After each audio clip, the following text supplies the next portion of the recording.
slow the money down. Let's slow the money down. And get a piece of it for ourselves. Get a piece of it for ourselves. Economies, corporations, markets, and currency. These are not forces of nature. We invented them. We will take our money out of the bank, close our accounts, and move our money into credit unions. Take it easy. Take it easy. But take it. These tents need to go now. We lost him.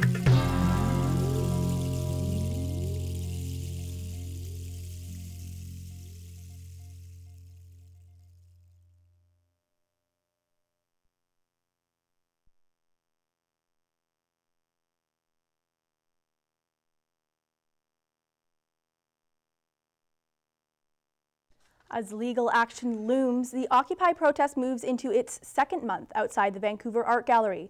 We have the latest from the site. It was a quiet morning at Occupy Vancouver, but 2 marches are planned for Thursday afternoon in support of the hard crackdowns on fellow Occupy movements in the United States. There's been a fairly extensive crackdown in the United States on some of the occupations, and Oakland, Portland, and Oakland, Portland, and Wall Street. Obviously, there was they moved in and tried to flush everyone out, and so we're trying to do what we can to show our support and solidarity with those movements. The city continues to seek a formal injunction to shut down the encampment on grounds of trespassing. The waiting game continues. With the legality of Occupy Vancouver still before the courts, city officials are scrambling to come up with plans to settle the month-long protest. Our Paul Albee has this report. We ask you not film inside the tents, please. Occupy Vancouver continues to be the center of controversy as Mayor Gregor Robertson said he has no plans to cut the power supply to the camp.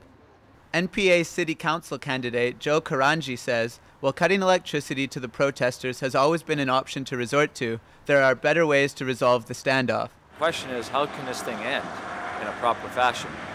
Cutting the power is an option that the city had right from the beginning, and they chose not to exercise that option. They should bring a team of people in, people that deal with housing, people that deal with drug addiction, the fire department, the police, try to help as many people who have problems as possible. When those people are removed, whoever's left, you try to negotiate with them in a fair manner. If they're unwilling to negotiate, then at that point, maybe that's an option you exercise, cutting the power. Those asked about whether the government should cut the power to the camp were split amongst their responses. I don't even think they should be there because as a person who lives in Vancouver, I can't use that space. It's cold, it's winter, I'm somewhat sympathetic, but I really think the main purpose of the occupation, has been destroyed. And okay, they made their point. Let's try to figure out another option that the government will listen to you. I would say no. I am a true believer in free speech and protest as long as it's peaceful. It's not about being cruel to people. It's about ending this thing in a manner that is morally acceptable to the majority of the residents.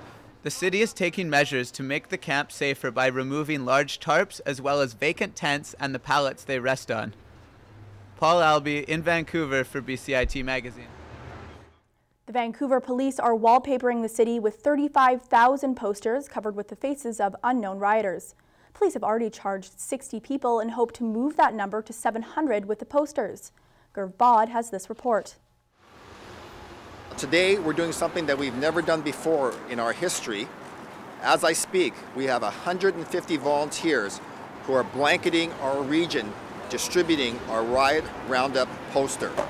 The Vancouver Police Department will be handing out the Riot Roundup posters in areas such as schools, transportation hubs, and in businesses affected by the riots. These are suspects that we believe committed criminal acts the night of June 15th during the riot. And it's our hope that as many people as possible view these photographs and help us identify these suspected rioters. Our hope is over 100,000 people will look at these pictures. The police are hoping their strategy of taking to the streets will encourage the public to get involved in the search for suspects. This is where the crimes occurred, and this is where we're going to solve it with the help of the public. The investigation is progressing well since we took the first 163 charges against the 60 individuals to Crown Counsel.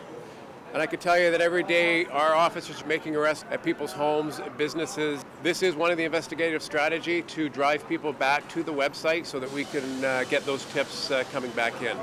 Despite earlier criticism, the public now appears to support the VPD's efforts. I can see they are working on it. It does take, it's a little frustrating because it's taking so long, but I can see that, you know, they're trying hard and they're trying to get all the guys. That's the most important thing, is get everyone. As long as they're fighting it, it's all good. And they're handing out flyers over there, I saw, so yeah. That's about all they can do, right?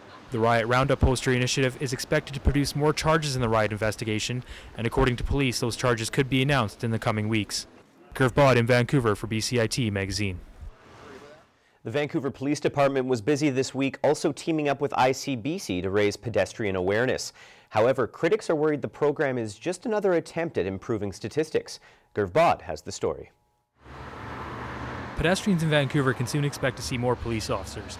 The VPD, in partnership with ICBC, announced the PedWatch initiative, which aims to raise awareness for pedestrian safety. We're here today because we care and are committed to working with our partners to prevent further crashes, injuries, and deaths. Sadly, every year in British Columbia, an average of 2,300 crashes occur involving pedestrians. Pedestrian safety programs aren't new to this province, and they're not new to this city either. However, statistics continue to show that accidents involving pedestrians are on the rise. The Vancouver Police Department and ICBC believe that this new program that they're implementing will have a positive impact and change that. What's unique about this program is that we're going to sustain this enforcement. We're going to focus on pedestrian safety, and we're going to continue it. It's not just a one-off program. It's something that we're going to move into the future, enforcing all those behaviors that put pedestrians at risk. And we're talking about enforcing laws on all road users, whether it be the pedestrian, the cyclist, the skateboarder, or the motorist. Even though the VPD says the program is here to stay, the public seems divided on whether it will make a difference. I definitely think them funding something with that initiative in mind will definitely help with the safety. I don't see how putting more money into it's going to help solve the problem. I'd say that people should be exercising their common sense. You know, the police can certainly help, but it should be something that's on everybody's minds when they're walking or driving. It will take time to determine whether the initiative is a success, but the Vancouver Police and ICBC feel they are taking steps to improve safety and raise awareness in the city. Curve Bod in Vancouver for BCIT Magazine. With winter just around the corner, much of the local wildlife population is taking to hibernation. But a local furry resident is making one last visit to Simon Fraser University before heading to his wintry slumber. My co-anchor Mitch Pollock has this story. On a cold November day, SFU students stroll to and from their fall classes. But around this time of year, students aren't the only ones using the school pathways. There was a special visitor to SFU this weekend. A black bear cub was spotted in and around the student housing area, which is right next to the forest. Director of Public Affairs and Safety Advocate Don McLaughlin explains. The bear was fossicking around the residence area, attracted by garbage. One of the things that attracted it was people's Halloween pumpkins. May look like a nice Halloween thing for a human being, breakfast for a bear. It was right here, in this housing complex, where a bear that's been nicknamed Simon made his way up through the courtyard, up these steps, and poked his head inside to surprise a group of young students. The young bear was tranquilized and sent to Critter Care, an animal rehabilitation center in Langley. Meanwhile, Don McLaughlin has some tips for students encountering bears. Phone security, campus security, and let them know, and they will come and see what they can do about the bear. But realistically, bears don't like mixing with human beings, so if you see one, there are just some simple precautions you can take. Bears don't really want to mix with you. They don't want to fight with you. So if you happen to encounter a bear, the best advice people give, talk to the bear in a sort of firm but not yelling tone of voice. You can use as many four-letter words as you like.